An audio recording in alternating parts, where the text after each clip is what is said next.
Third-person shooters are one of the most popular genres, with some games that could be considered the best of all time. So here in this video you will find the best third-person shooter games. Xbox Game Studios' Gears 5 is the first main game in the beloved third-person shooter series to ditch the of War suffix. But don't get it twisted, this is a Gears of War through and through. A direct sequel to Gears of War 4, Gears 5 continues the coalition of ordered governments, COG, battle against the alien swarm. Gears 5's captivating storytelling, solid shoot and cover mechanics, and excellent graphics far outweigh its merely average multiplayer modes. Still, Gears 5 is an easy recommendation for both series vets and newcomers.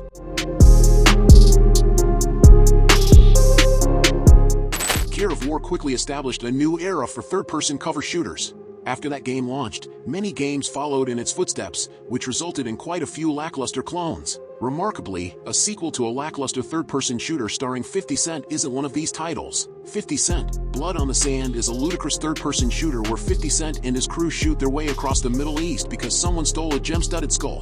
That's about the long and short of the narrative, but you don't play a game starring 50 Cent for the plot. Blood on the Sand mixes polished, if somewhat standard, cover shooting with an arcadey point system that rewards players for stylish kills and completing objectives. These factors combine with the bombastic presentation that is 50 Cent's voice and music to create a banger of a title. The Saints Row series may have begun life as one of the best Grand Theft Auto clones, but it soon created its own identity.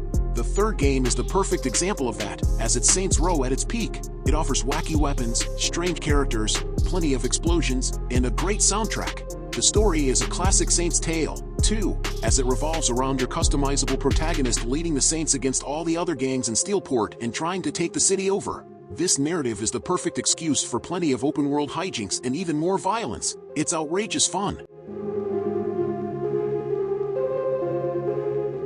Though Kill Switch is sometimes credited with inventing cover-based third-person shooter gameplay, that's not entirely accurate. Kill Switch was inspired by similar cover systems previously seen in games like Metal Gear Solid 2, Winback, and, most notably, Time Crisis. However, Kill Switch was the game that dared to see if an entire action gaming experience could be designed around a modified version of that relatively rarely seen concept. The results were truly groundbreaking. Though outdated in many ways by today's standards, Kill Switch really could be considered the first modern third-person shooter. It opened up entirely new ways to look at and play through action gaming as a concept, and it directly inspired a few of the bigger names that will appear on this list. It was a true turning point for the genre and an incredibly entertaining action game in its own right.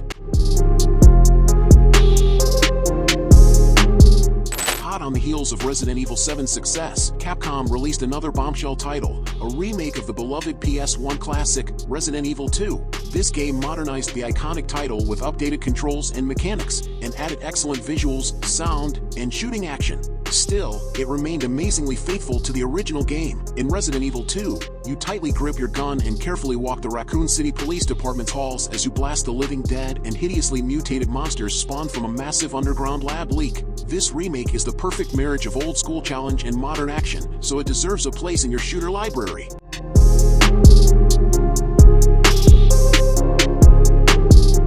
To what lengths would you go to solve the murder of your family? That's a question Max Payne must face, as the NYPD detective tries to find his family's killer. While investigating, Payne is caught in a larger conspiracy that includes information about a secret society and the United States military. The game used a feature called Bullet Time, which caused time to slow down. Max Payne seemed like an ordinary third-person shooter, but the game receives tremendous praise for its gunplay and the overall story. The success of Max Payne resulted in 2 sequels and a film adaptation in 2008.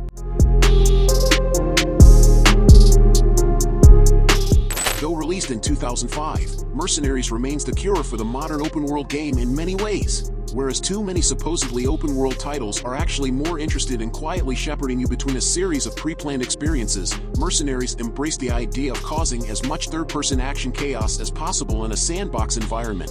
Mercenaries really wanted you to feel like the star of an action movie of your own design. Games like GTA, San Andreas may have wanted you to go nearly anywhere and do almost everything, but they never embraced the chaotic destruction of your environment and everyone in it quite like Mercenaries did. Developer Pandemic's willingness and ability to cater to that aspect of the sandbox experiences made Mercenaries an eye-opening glimpse into the joyful possibilities of the still-emerging third-person shooting scene. Though Mercenaries 2 tragically dropped the ball, the Just Cause series, and others, eventually built upon this game's ironically indestructible foundation.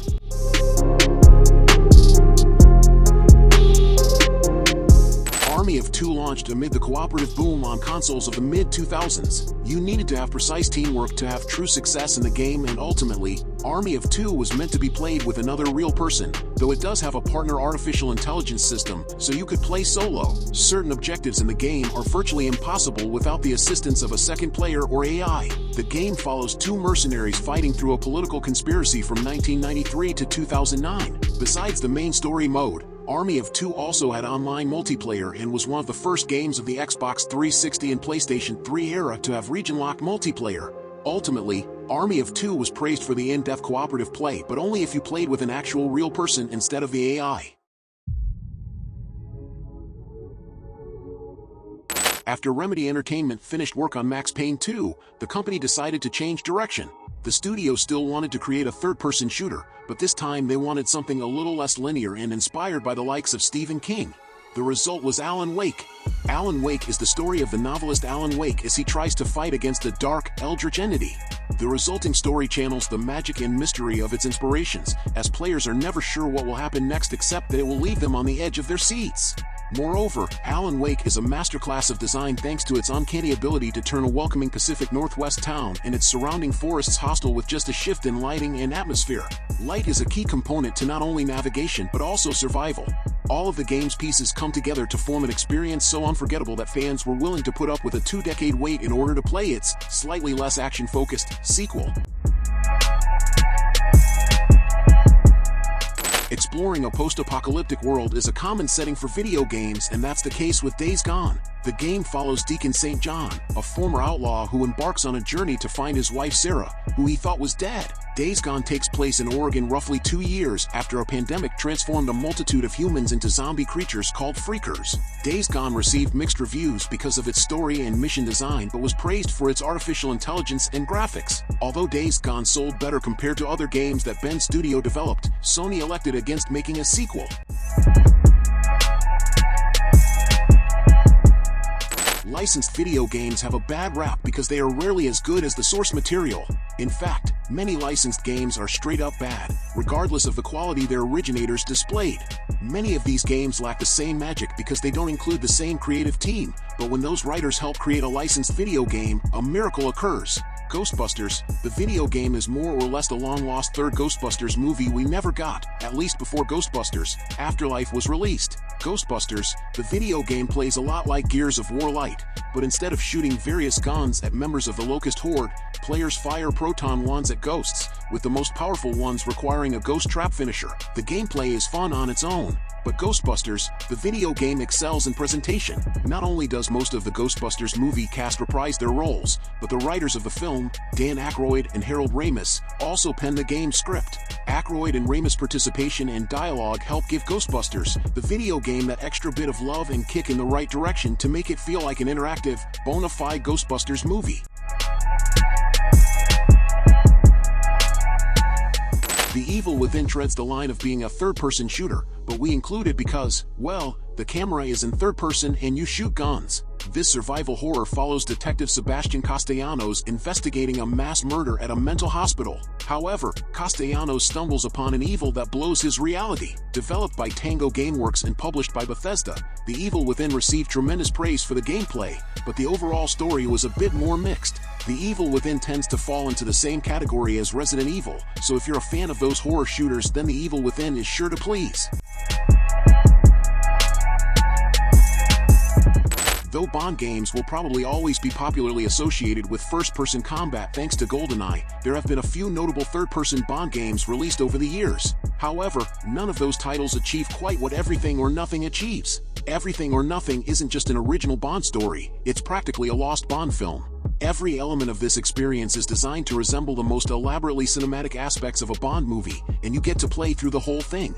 This title's third-person action not only lets you view the full splendor of its production values and appreciate seeing Brosnan as Bond one more time, but contributes to some surprisingly strong action set pieces that rank high among Bond's most memorable gaming moments. Ever wanted to experience an alien invasion, but instead of fighting against the extraterrestrials, you played as one? Destroy All Humans 2 Reprobed is a remake of the same original PS2 game and the first entry in the series since 2008. The remake features the same story following the Furon alien Crypto. Crypto has a small arsenal of 9 weapons in his pursuit of world domination. Everything from your standard disintegrator ray to something slightly less violent in the free love goggles, Destroy All Humans 2 Reprobed has plenty of firepower to torment humans.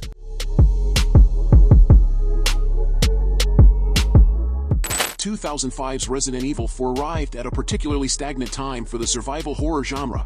Though horror masterpieces were regularly being released, many still followed in the footsteps of those groundbreaking 90s genre titles. Crucially, many were also struggling to really make a sales impact in the rapidly changing marketplace. Well, Capcom managed to disrupt the survival horror industry once again by embracing both the third-person shooter genre and elements of emerging cinematic action experiences. Though that game's brilliance is hard to deny, the Resident Evil 4 remake gets a slight, yet crucial, nod here. That remake balances action and horror better than even the original game did, which is quite remarkable when you consider how much more action-heavy it is than something like the exceptional Resident Evil 2 remake. This game's surprisingly strong combat is at the heart of the experience, but your enhanced ability to defend yourself almost never clashes with the intended and effective scares. The original Mafia game in 2002 was an early testament to what this series would be. Set in 1930, Mafia follows the rise and subsequent fall of Tommy Angelo, a taxi driver who turned mobster. Although compared plenty to Grand Theft Auto, Mafia managed to establish itself as a successful series in the genre. Mafia received tremendous praise for the story and, at the time, featured one of the largest cities to explore. The gameplay is similar to Grand Theft Auto and most other third-person shooters but is considered one of the best games in 2002. Now, with a remake available, there's no reason not to give it a go.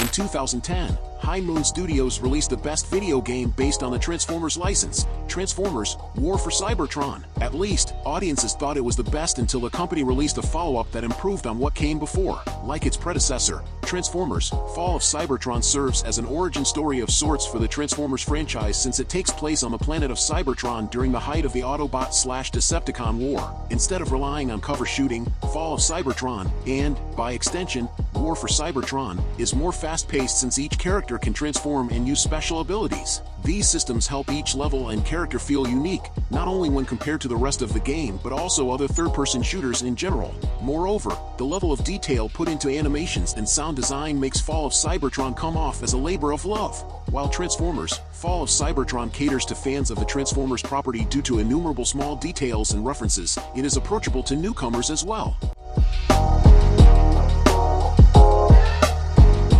For over 4 decades, Star Wars has remained one of the biggest and most popular properties in pop culture. People have pretended to wield lightsabers, use the Force, and talk backward like Yoda. There have been plenty of iconic Star Wars video games for fans of all genres, including one of the best shooters in Star Wars, Battlefront 2. Despite receiving negative attention for microtransactions and excessive grinding, Battlefront 2 is the pinnacle of shooting games set in the Star Wars universe. Players drop into one of the 14 different Star Wars locations and not only fight their way to victory but also toward more powerful characters. If you perform well in battle, you'll have the option to temporarily upgrade your character to a special Star Wars fighter like Luke Skywalker or Darth Vader. These characters have the power to drastically turn the tide of any battle. Although the game received plenty of negative criticism for some of the business decisions, Star Wars Battlefront 2 offers superb gunplay and is deserving among the top of this genre. Truth be told, I'll take any excuse I can to write about the eternally underrated Dino Crisis 2. It was a truly incredible game that also offered a clear glimpse into the future of third-person shooters at a time when that genre was still trying to find its feet. While the previous Dino Crisis game encouraged you to run away from dinosaurs Resident Evil style, Dino Crisis 2 often asked you to blast them straight to Jurassic Hell. Doing so would earn you combo points that could then be used to purchase new weapons and gear. It was an arcade-like approach to survival horror that not only felt like a preview of the Devil May Cry era of action gaming but allowed Dino Crisis 2 to function as the aliens to Dino Crisis Alien.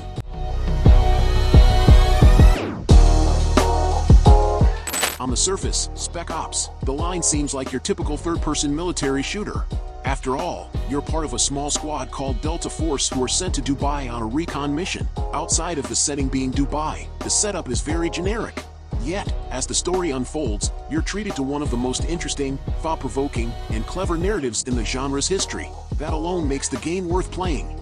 Yet, the combat isn't bad either, and the sandy Dubai is a unique setting for this sort of game. Digital Extremes started its life helping other companies develop their games. Example, Digital Extremes coded the multiplayer mode of BioShock 2, but the studio's luck started turning around when it finally produced its own IPs. However, Digital Extremes didn't experience true success until it published Warframe.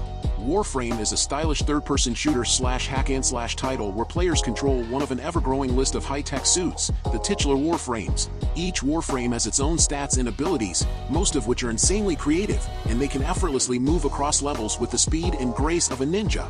Half the fun of Warframe is just parkouring through levels and effortlessly slaughtering enemies, the other half stems from the presentation. From the art to the sound, you've never played a game quite like Warframe. While players have to grind upon grinds to collect all of the game's weapons and Warframes, it's well worth the effort. Plus, unlike every other entry on this list, Warframe is free to play, so you can start downloading it as soon as you're done reading this article. Remnant 2 mixes third-person shooting action with the Souls-like genre. The inclusion of the latter means there are things like a dodge button and rest points where you will respawn if you die. Plus, enemies are generally tougher than the average shooter foe. Another interesting aspect of the game is that it's all procedurally generated. What worlds you visit, who you meet there, and the general story are randomized. This creates an interesting and fun dynamic. What's also fun is the satisfying third-person shooting and varied boss fights. Games Workshop's Warhammer 40K franchise has been around since 1987, but it has only received the more mainstream attention it deserved within the last few years. Still, developers tried their hands at video game adaptations every now and then over the years. This one truly captured what the average day looked like for the series' most famous faction. Warhammer 40K Space Marine places players in the boots of a titular Space Marine, and it's their job to secure an entire planet against the forces of invading aliens and later demons. What the game lacks in story it more than makes up for in performance and presentation. Space Marine utilizes brutal combat and gory animations to make players feel like a futuristic, 2,000-pound super soldier who is still fairly mobile despite wielding more firepower and armor than most modern tank battalions. Plus, Space Marine sports nails the loot, atmosphere, and general grandiosity of the Warhammer 40K universe. The game is just plain fun, but since the narrative is so simple, it can also help ease newcomers into the Warhammer 40K IP. You know a game is good, and its developers love their work when it can turn a weakness into a strength. The original Dead Space was a brilliant experience inspired by Resident Evil 4 and the grotesque, space horror film Event Horizon. Electronic Arts' remake is an extremely faithful reimagining of the 2008 original, with some excellent quality of life changes that elevated above what the original game offered. Arm yourself with a plasma cutter and take aim at horrific undead abominations. The gimmick is to dismember them. Headshots won't stop what's already dead. Blow off limbs and viscera with an assortment of unorthodox engineering tools, and stem the mutant tide on board a derelict spaceship. Though there have certainly been popular multiplayer third-person shooter games, you're not alone if your mind jumps to first-person shooters when you think of the biggest competitive multiplayer titles. The first-person perspective often lends itself to an inherently more competitive, skill-based experience. Well, Fortnite isn't just the most notable exception to that trend. It's a game that practically built its considerable empire on the back of the advantages of that perspective. Specifically, Fortnite got a lot of mileage and money out of being able to see your character, how they look, and what they're doing. Skins and other cosmetics have long been prized in multiplayer games, but Fortnite turned the enhanced visual access you get from that perspective into a culture. Perhaps more importantly, Fortnite's third-person perspective better allowed for the game's iconic build gameplay, a variety of special events, and a massive influx of personality while leaving just enough room open for a genuinely competitive atmosphere. The sequel to the 2013 Tomb Raider game, Rise of the Tomb Raider, followed Lara Croft on her journey to discover the city of Kitez. Along the way, Croft fights against the militaristic organization Trinity as they vie for the city's powers of immortality. Rise of the Tomb Raider succeeded in elevating Croft's story to the next level, while also providing amazing gameplay. Its success led to another sequel in Shadow of the Tomb Raider in 2018. Many of the features in Rise of the Tomb Raider were existing ones from the previous game but improved upon in various ways. In an attempt to make the game feel more like survival, Crystal Dynamics expanded upon the hunting system but also made leveling up Croft's skills and abilities easier this time around. The number of QuickTime events was also reduced, which gave fresh life to the world of Siberia around her.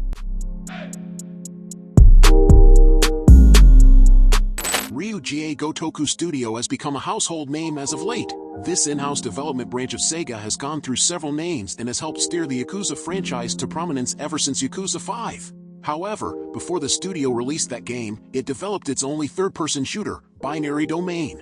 In Binary Domain, players command a squad of allies in order to uncover a conspiracy revolving around rogue robots that can disguise themselves as human. What unfolds is an action-packed shooter where players fight through waves of androids and other weaponized machines. While the shooting is as you'd expect from a cover shooter, Binary Domain stands out thanks to a dynamic AI system that makes enemies react to where they're shot, cripple their legs, and they start crawling towards you, knock their head off, and the robots start firing blindly, potentially hitting their allies. Moreover, Binary Domain really hammers its reliance on squad shooter mechanics. Not only do players need to provide smart commands in order to survive, but many interactions affect in-game relationships, which impact the ending. If it weren't for Terminator Resistance, Binary Domain would be the best Terminator game out there despite having no connection to the IP. So, did you like the games I recommended? So leave your like, subscribe to the channel to follow me, and activate the bell because I post a lot of videos on this channel and you can't miss it. I would like to remind you that in the description we have a list of different products that can make your gaming experience much better. If you want to buy, the link will be in the description. Anyway, thank you very much for following me this far, and until next time, bye.